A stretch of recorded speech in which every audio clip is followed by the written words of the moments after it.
আমি কখনোই জামাত শিবিরের সমর্থক ছিলাম না, ভবিষ্যতেও হব না। কিন্তু আমার সামাজিক কর্মকাণ্ডে এমন কিছু মানুষ যুক্ত ছিলেন যারা একসময় শিবির করতেন।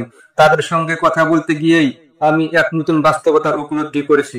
এই সংগঠনের ভেতরকার শৃঙ্খলা, পরিকল্পনা আর ধৈর্যের এমন নিপুণ প্রদর্শনী আমি আর কোনো রাজনৈতিক বা অরাজনৈতিক শক্তির মধ্যে দেখিনি।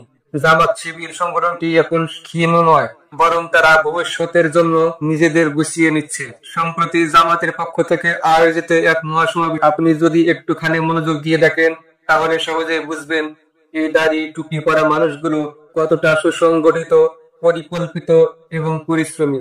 আমি এর আগে কখনো শুনিনি যে কেউ এই গাড়ি ভাড়া করে সমাবেশে অংশ নেয়।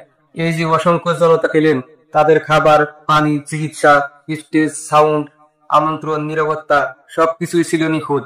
প্রতিটি কাজের দায়িত্বে ছিলেন একজন ব্রিগেড কমান্ডারের মতো দক্ষ সংগঠক।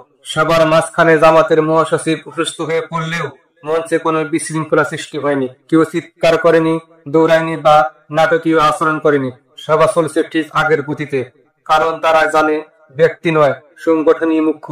এই প্রশিক্ষণই একজন সৈনিককে দেয় প্রতিকূল পরিবেশেও ঠান্ডা মাথায় কাজ চালিয়ে যাওয়ার শক্তি। এটা কোনো সাধারণ ব্যাপার নয়।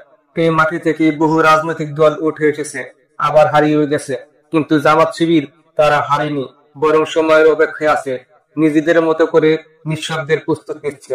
জামাত এখন সরাসরি ক্ষমতা নিতে চায় না, বরং দেশের প্রতিটি ক্ষেত্র, শিক্ষা, প্রশাসন, আইন, অর্থনীতি, ব্যবসা, সেনাবাহিনী, পুলিশ, প্রতিটি জায়গায় তারা নিজেদের লোক তৈরি করবে। তারা জানে আজকের শিক্ষার্থী আগামী দিনের ডিসি, ওসি, সচিব কিংবা জেনারেল। আজ যারা জামাত বিরোধী স্লোগান দিয়ে মাঠে নামছেন, তারা হয়তো জানেন না এই সংগঠনই ভবিষ্যতে তাদের জন্য হুমকি হয়ে দাঁড়াতে পারে। এর একমাত্র সমাধান হলো সততা, শিক্ষা ও কর্মনিষ্ঠা। শুধু জামাত মুক্ত বাংলাদেশ বললে কিছু হবে না, যদি না আমরা তাদের থেকেও ভালো পরিকল্পনাকারী, দক্ষ সংগঠক আর স্বচ্ছ চরিত্রের মানুষ হয়ে উঠি। নিজের রাজনৈতিক দলের প্রতি একটি খোলা প্রশ্ন রাখে, কারণ আজ না হোক 10 বা 20 বছর পরে এই শৃঙ্খলিত প্রস্তুতি আমাদের উপরেই ঝাঁপিয়ে পড়বে।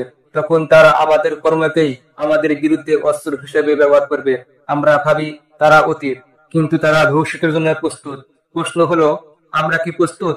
প্রশ্নটা আমার প্রিয় দল বিএনপির কাছে। কিভাবে মোকাবেলা করবেন এই জামাত শিবিরকে?